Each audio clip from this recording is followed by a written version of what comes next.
وسيجزي الله الشاكرين. وما كان لنفس أن تموت إلا بإذن الله كتابا موجلا. ومن يرد ثواب الدنيا نوته منها ومن يرد ثواب الآخرة نوته منها وسنجزي الشاكرين.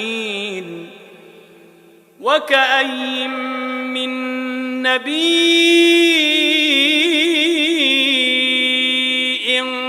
قتل معه ربيون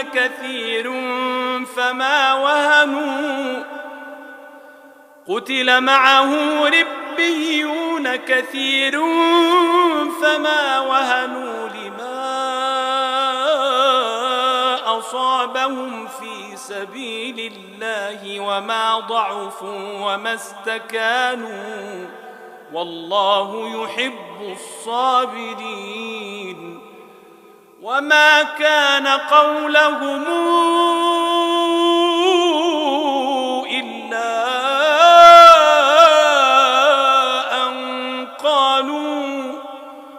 إلا أن قالوا ربنا اغفر لنا ذنوبنا وإسرافنا في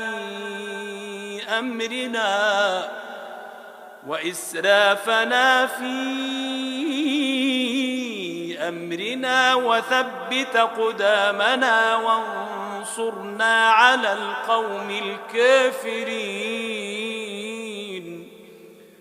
فآتاهم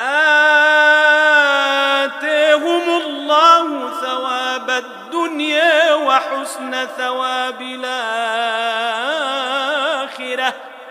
والله يحب المحسنين. اغفر لنا ذنوبنا وإسرافنا في أمرنا